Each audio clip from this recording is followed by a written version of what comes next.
Shooby dooby, dooby doo. You know, today's 2 days away from Friday the 13th. It's a scary time for a lot of people. Brings out a lot of fear. Didn't I just talk about this a month ago? Is a sense of deja vu here? That's because this is our second Friday the 13th this year. And there's one more in November. Typically, it's just 1 day a year that people have to have that fear. But today, I don't want to just talk about Friday the 13th, because that's a simple fear. I mean, it only happens a couple times a year, usually. What I want to talk about today are fears that affect our success. Fears that cause us not to do the things that we want to do.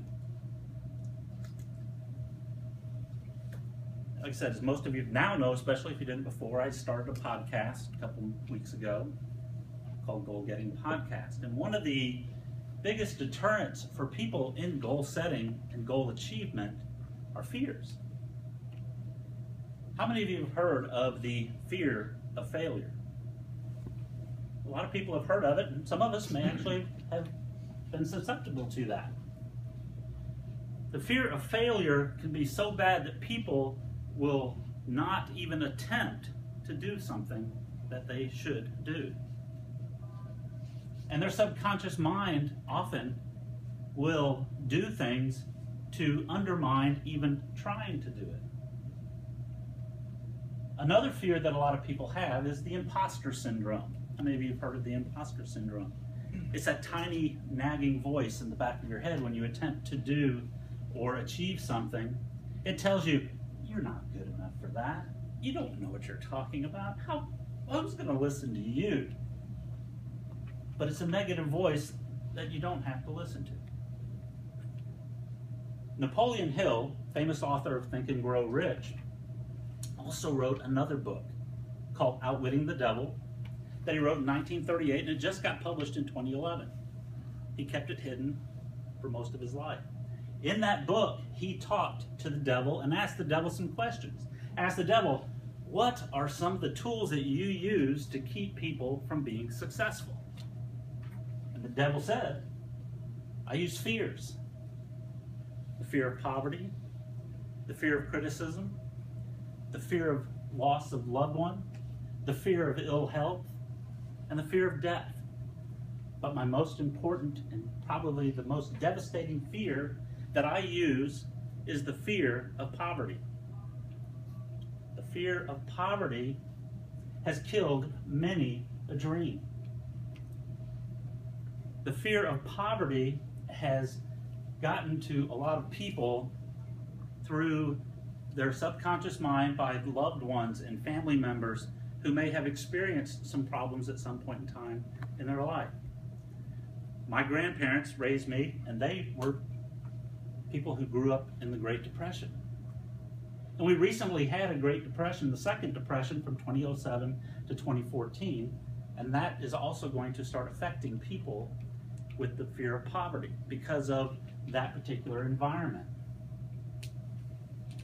The fear of poverty robs us all of rational thought and reason. It kills self-reliance. It paralyzes creativity. It destroys imagination. It just continues to rob us of initiative. It leads to uncertainty and procrastination. And it invites other things, such as unhappiness, into our lives because of our fear of poverty. You want to achieve a goal. You want to do something, but all of a sudden you feel, I might not be able to provide for myself, or more importantly, I might not be able to provide for my family. So we don't attempt to pursue those goals and dreams. Most people, including me, have suffered from that particular fear at some point in time or another. But fears are a state of mind. It's not something we can go out and buy. It's not something that, we can get very easily unless we assume that fear, unless we create that fear in our own mind. State of mind and fears cause limiting beliefs within our subconscious mind. And it's up to us to be able to control that. And it can be controlled. We can control and conquer those limiting beliefs. We can control and conquer that state of mind. Shoo, I've told you before, I think, about my story of my fear of bees, how I abandoned a car one time when there was a bee flying around. I was terrified of bees as an adult, frightened to death of a bee, until one day I heard my martial arts teacher talking, and he said, "Did you know the strongest creature in the world is a bee?" Said it can move a human male 200 pounds or more without ever touching it. It threw me out of a car. Bees are powerful. But I realized at that particular point in time that, why am I afraid of a bee? I'm not allergic to venom. I've been stung by 100 bees or more on multiple occasions. I'm still alive. Why am I afraid of a single bee? I developed a philosophy. Whenever a bee comes towards me, I point at the bee and I say, "Shoo, bee." And it does. It goes away.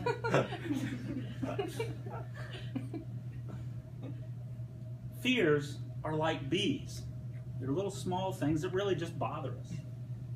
How can we get rid of these fears? How can we eliminate these limiting beliefs that we have? What can we do that can do that? The first thing we can do is say, "Shoo, bee, beliefs, go away.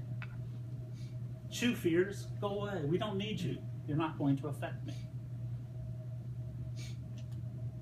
Do be definite in your purpose in life. Know what you want in life. Know what it's going to take to get there. And you will have a leg up on fear. You will be able to accomplish what you want to do. Create an action plan. Once you know what you want to do and how to get there, create an action plan so that you know what you can do.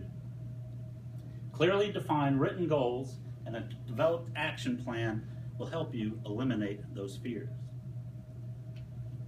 Do be demanding, not of people, but of life. If you want something, it's yours for the taking. You can go out there and get it. Demand it from life that I want, and I am going to get this thing that I want. And don't accept anything less. Don't accept any substitutes. How many of you have heard of The Secret or the movie The Secret? Many of you? Okay. It wasn't a secret. It's been out there forever. It's called the law of attraction. Our mind has the ability to attract things to us. There's good and there's bad. There's a website that I like and that I subscribe to called tut.com, T-U-T.com. And their philosophy, and a very good one, is thoughts become things. Your mind has the ability to attract different things that you think about. So you want to make sure that your mind is thinking of the good things, not the bad things. There's a saying us Southerners use: be careful what you ask for, you just might get it. So make sure you ask for and think of the good things. Do what it takes.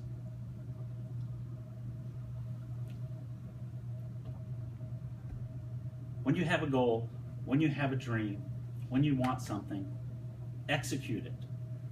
Don't just work on it sporadically for 10 years. Don't just think about it. Don't just plan. Don't get into an analysis paralysis. When you think of something that you want to do, that is a goal that you have, execute it. Successful people are not people who think and do nothing but think. They do. Ernest Hemingway has a great quote: "Don't mistake motion for action." A lot of people, you see a lot of frenetic energy, but they're really not doing anything. There is no action, they're just doing.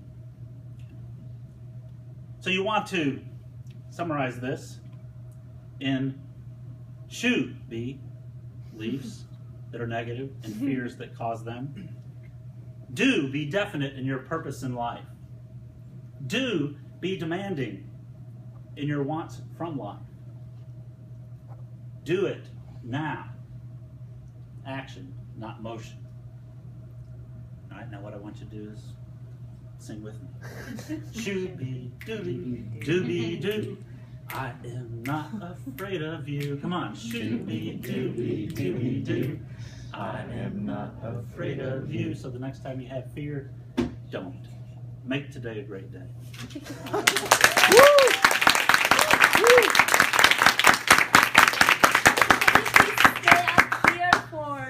Few minutes, we have a special session for Tony. Now we have a surprise for him because he's completing his CC and he's the first one in our club who completes within our club. Close your eyes. Close your eyes, Tony. Can we pour some wine before? I'm on it. I'm on it. She eating a beer bong? All right. That sounds good.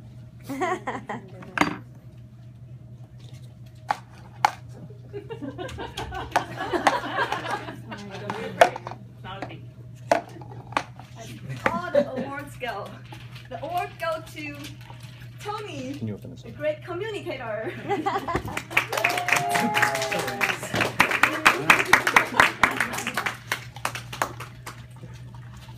And something more special.